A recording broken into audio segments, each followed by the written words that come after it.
एक मिनट, कपड़ा डालने दो भैया, ये नियम है कानून का।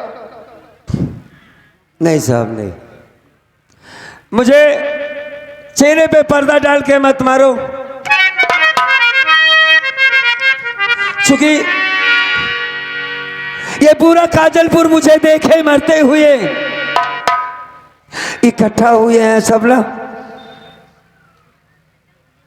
यार मैं थोड़ी सी नहीं मरने की मौत चाहता, मैं एक घुटन सी हो रही है, इसे ऐसे नहीं, मुझे ऐसे चौड़े में मार दो इसी मैदान में, ताकि ये पूरा सारा काला, पूरा काजलपुर, ये पूरा समाज आज देखे उस आतंकीवादी, उस हरामजादे रंजीत ने क्या किया था मेरे साथ।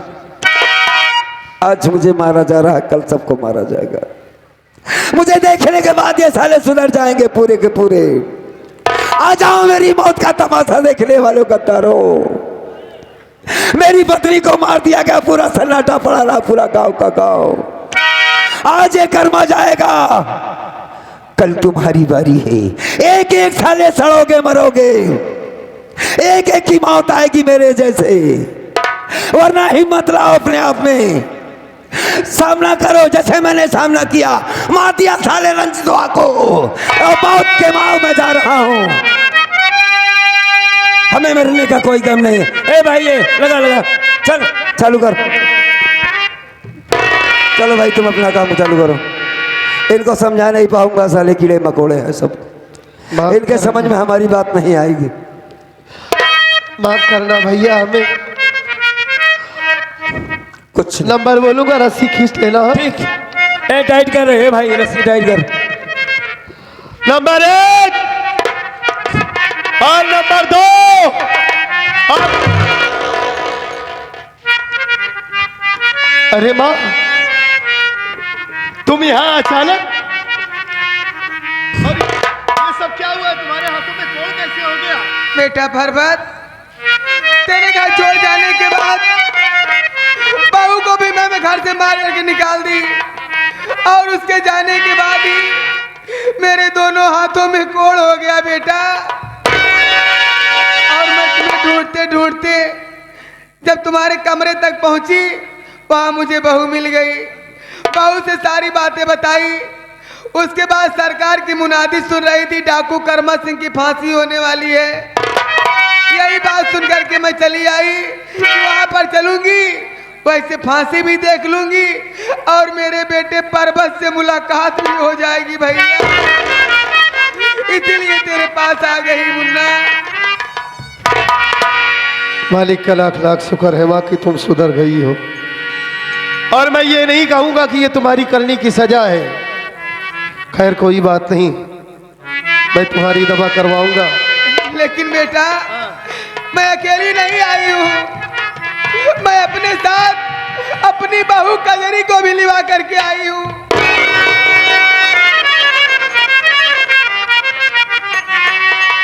बहुत अच्छा काम किया है माँ, बहुत अच्छा काम किया आपने जो कजरी को साथ में लिवा कर आई।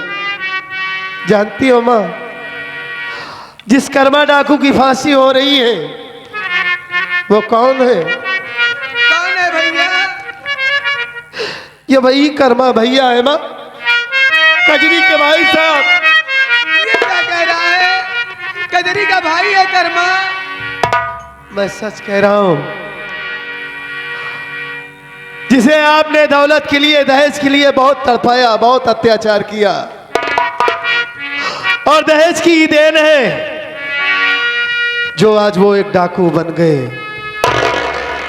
और उनकी फांसी हो रही है, उनके हाथों गुनाह हुआ है। खैर कोई बात नहीं, कजरी कहाँ है माँ? कम से कम उनके भाई साहब से उसे मिलवा तो दूं, बुलाओ उसे। अरे बहू, अरे वो बहू,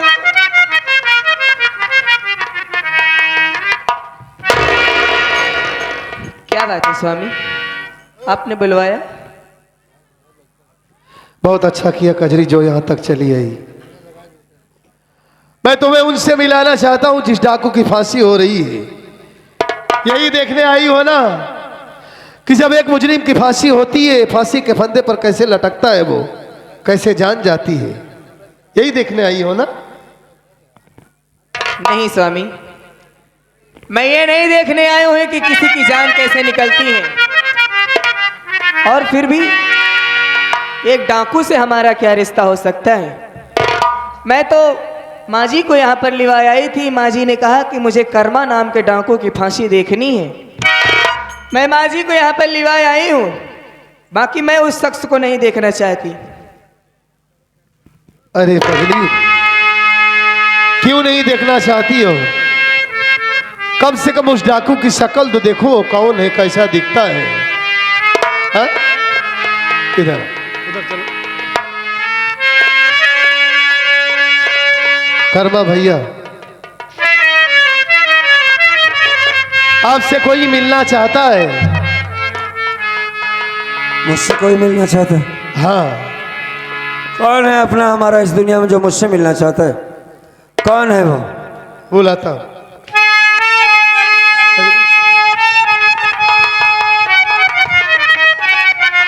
ये सामने खड़ी है, यही लड़की आपसे मिलना चाहती है।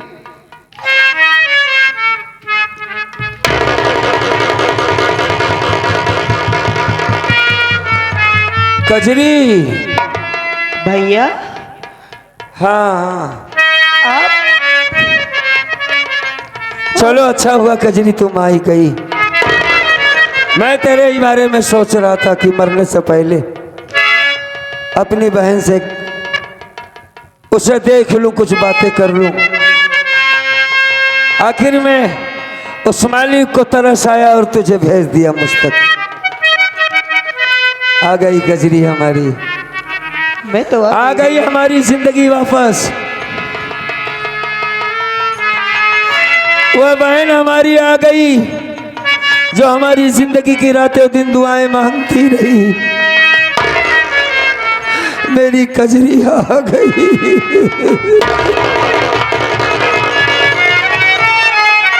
कैसी हो कजरी? ठीक कैसी हो? हो सकती हूँ भैया? हाँ हाँ जब से आपने शादी किया मेरी, हाँ, तब से ये जानने तक भी नहीं है कि आपकी बहन जिंदा भी है या मर गई। हाँ, कोई भी ऐसा दिन नहीं बीतता हाँ। जब आपकी याद ना आती हो। राह देखती थी हमारी। ब्याह करके भूल गए भैया। यहाँ तक कि मेरी सासू माँ मुझे नहीं आने देती थी। रक्षाबंधन के दिन आपको मेरी याद नहीं आती थी। बोल ले जितना बोलना चाहती है। माँ बाप होते तो मुझसे मिलने आते, मेरा हाल चाल जानने आते हाँ। कि उनकी बेटी कैसी है।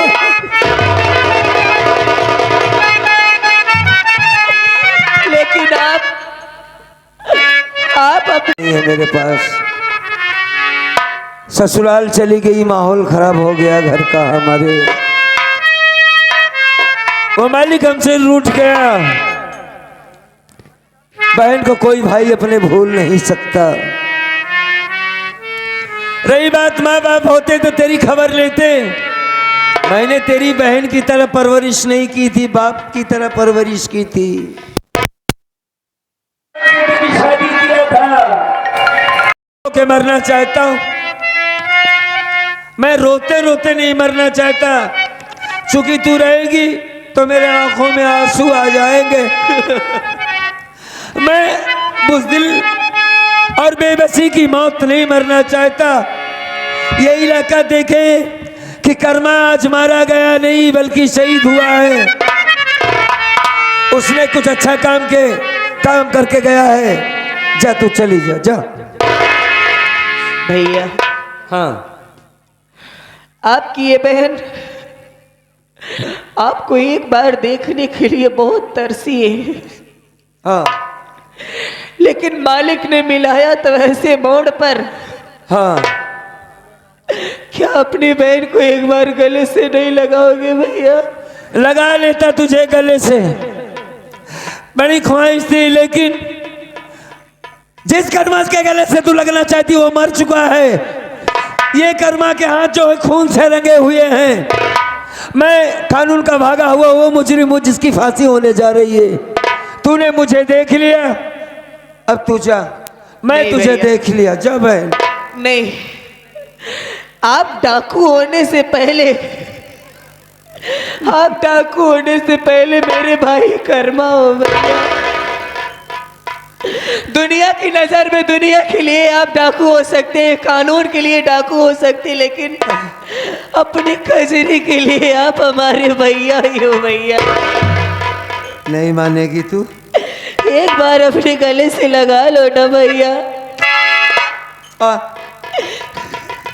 आज अपने बड़े भाई के गले से लग जा।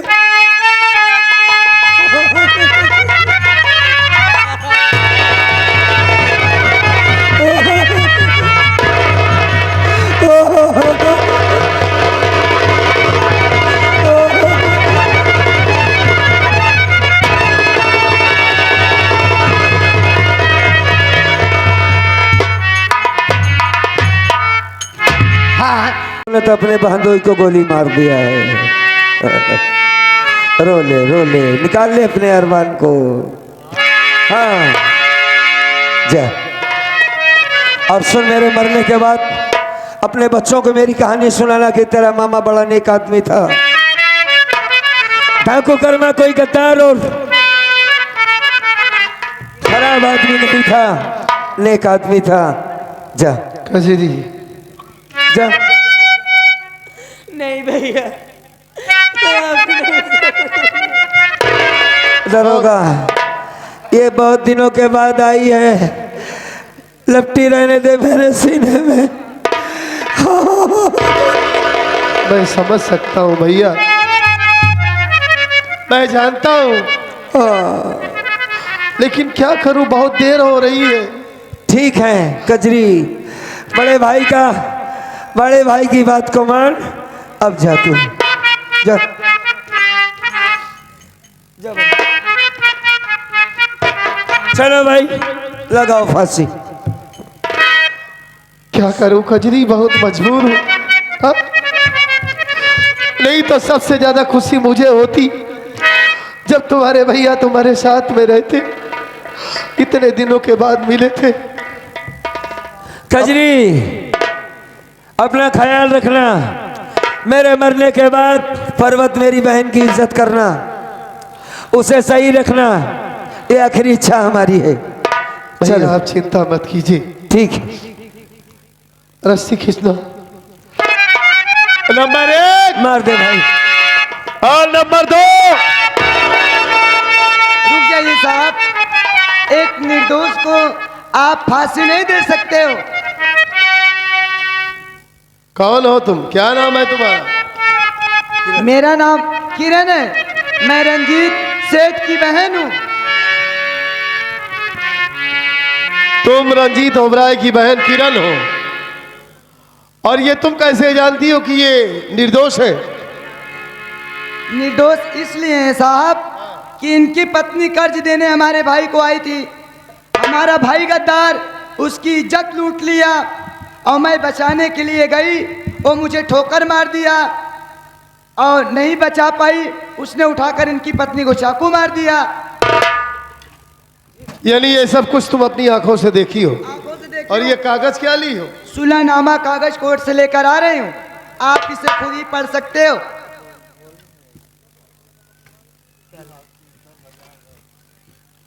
ये तो वाकई में सुलहनामा का ही कागज है। बहुत अच्छा हुआ किरण, जो तुम बहुत सही वक्त पर आ गई, और कर्मा भैया की जान बच गई। अगर थोड़ी देर करती तो फांसी के फंदे पर लटक जाते। एक बात ये बताओ, फांसी से तुम इन्हें बचा ली, लेकिन इन्हें जेल जाना पड़ेगा, तुम्हें सरकारी गवाह बनना पड़ेगा। ठीक है, मैं चलूंगी साथ साथ साहब। ये लड़की कौन है साहब, जिसने हमारी जान बचाई? इसके लिए बहुत बहुत धन्यवाद दे देना चाहते हैं। ये किरण है कर्मा भैया, और ये रंजीत ओबराय की बहन है। कह रही कि मैं आपको जानती हूँ। 2 मिनट बातें करना चाहूंगा उससे। किरण बात करो। किरण, मैंने तुम्हारी जान लेने की कोशिश की, तुम्हें भला बुरा कहा, दुश्मन की बहन समझा, लेकिन तुमने हमारी जान बचाई। कोर्ट में साबित कर दिया तुमने कि मैं निर्दोष हूँ। इतनी बड़ी लड़ाई हमारी जिंदगी के खातिर तुम लड़ी हो। ये एहसान का बदला अगर कभी जरूरत पड़ा तो एहसान से ही चुकाऊंगा ये मैं। क्या कह रहे हो आप? अरे मैं तो आपका एहसान लेकर करूंगी ही क्या? मैं तो आपकी जिंदगी बचाना था मुझे, मैं चली आई हूँ। और जो वादा किया उसे निभाओगे कि नहीं आप? मैंने तुमसे कोई वादा नहीं किया है मैं किरण। की हूं ना आपसे वादा। क्या? अब मेरे भी जिंदगी में कोई नहीं है, मेरा भाई भी मर चुका है। अब मैं इस तरह कहाँ जाऊंगी? आप हमारे साथ शादी कर लीजिए, बात खत्म करिए। मतलब तुमने हमारी जान बचाने की सजा तुमसे शादी करना होगा? यार इससे बेहतर तो मर ही गया होता है यार। भाई साहब हैं? सही तो कह रही है वो, कहाँ सही कह रही? बहुत बड़ा काम किया है, सच में आपकी जिंदगी बचाया इसने। और आप शादी कर लेंगे तो ये पुण्य का ही काम होगा। भाभी तो इस दुनिया को छोड़कर चली गई। अरे नहीं नहीं, मैं शादी नहीं। अरे यार इस उम्र में शादी करोगे हमारी? पागल हो गए हो तुम? हैं? क्या आप बुढ़े थोड़ी ना है क्या? इतनी बड़ी जिंदगी बची है, अकेले तन्हा अपनी जिंदगी गुजारेंगे इस दुनिया में? अरे तुम्हारे सामने क्या कहें? ए कजरी, भाई साहब को समझाओ, तुम ही समझाओ, तुम्हारी बात मानेंगे? क्या है भैया? सुन नहीं रही है? सब सुन रही हूँ, ठीक ही तो कह रही हैं। कहा ठीक है? कहती है पागल लड़की मैं तुमसे प्यार करती हूँ और शादी करना चाहती हूँ।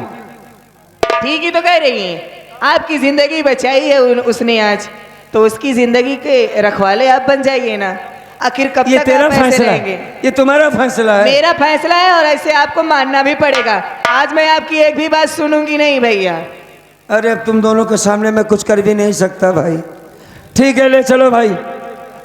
हम दोनों का फैसला है और मैं आपसे वादा करता हूं कि अच्छा सा वकील करूंगा और बहुत जल्द आपको जेल से रिहा करवाऊंगा मैं। ये बड़ा गौर से लग रहा क्या है यार? फांसी के बहाने मेहरारू पावा तहा गौर से लखत ही हम झटक तो देहा। का झटक दे? ये साला बेवकूफ कह रहा झटकिया तो अपने चक्कर में था क्या तू बे? जिंदगी में अपने सारे चक्कर में झटका ही खाया। ऐसा कर, भाई साहब को लेकर चल। जाने से पहले माँ जी से मैं मिलना चाहूंगा। हाँ ठीक है। माँ, बेटा कर्मा, आपकी दहेज की लालच ने आज कर्मा को इस मकाम पर तो पहुंचा दिया। एक गरीब आदमी की मौत हो जाती है आज आपकी वजह से। आपने मुझे मजबूर किया पैसा लाने के लिए। मेरी बहन को मारने वाली औरत, दहेज लेने के लिए तुमने क्या क्या कुछ नहीं किया, मुझे मारा पीटा। इससे कोई शिकायत नहीं है। आज मैं जेल जा रहा हूं, माफ कर देना मुझे।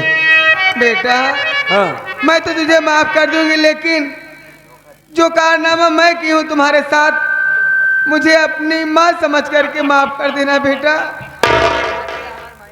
मुझसे माफी मांगने बजाय आई हुई तमाम जनता से माफी मांगो, ताकि लोग दहेज के विरोध करें। जैसा तुमने किया है वैसा किसी के साथ ना हो। मैं तो सबसे माफी मांग रही हूँ, हाँ, सबसे माफी मांग रही हूँ और मुझे मेरी करनी का फल मिल गया है। हाँ। सबसे यही कहूंगी, दहेज लेना और दहेज देना दोनों पाप है। दुल्हन ही दहेज होना चाहिए। मतलब कहने का कि अगर सास एक बेटी के तरीके से बहू को रखे तो वो माँ बन सकती है ना? ठीक है। हर सास को ये चाहिए, अपनी बहू को बहू नहीं बल्कि अपनी बेटी समझना चाहिए भैया। ठीक, चलते हैं बहन काजल। कजरी, हाँ भैया, मैं यहाँ से जा रहा हूँ। जेल में मुझसे मिलने के लिए आना जरूर। मैं भी आऊंगी और किरण को भी अपने साथ लेकर आऊंगी। किरण, चलते हैं माँ। जा रहे हो? अरे भाई अब जाना तो पड़ेगा। ऐसे कैसे जाओगे? तो थोड़ा क्या तुम्हें भी साथ में जेल में बंद कर दूं? नंदोई जी ज्यादा मत बोला करो, आप बहुत ज्यादा ही बोलते हो कुछ। अरे क्या कहना चाहती उसकी बात तो सुन लो। आशीर्वाद दे दो ना अपना। स्वामी जी जा रहे हो, मैं मिलने जरूर आऊंगी। जाओ, खाते पीते रहो।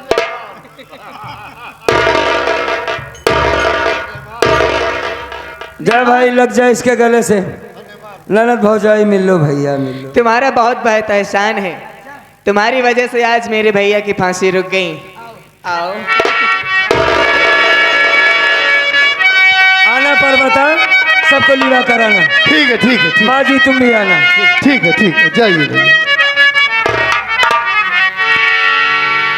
एहसान तो है कजरी, वाकई में बहुत ही बड़ा काम किया है किरण ने। बाद में बताऊंगा। साथियों, यहीं से हमारी संगीत खत्म होती है। संगीत का नाम था बैरी सास। बैरी सास कानून का इंसाफ उर्फ डाकू कर्मा सिंह। अगर हमारा कार्यक्रम आप सबको अच्छा लगा हो, पसंद आया हो, तो आप लोग कार्ड और ले सकते हैं। और अगर फिर से बुक करेंगे, फिर से याद करेंगे, तो हम लोग एक नई संगीत के साथ आप लोगों के सामने हाजिर होंगे। गाना वाना सुनना चाहते हैं तो आप लोग सुन सकते हैं।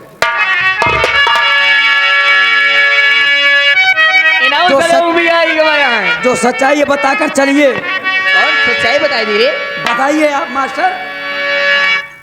कि धोखा दिया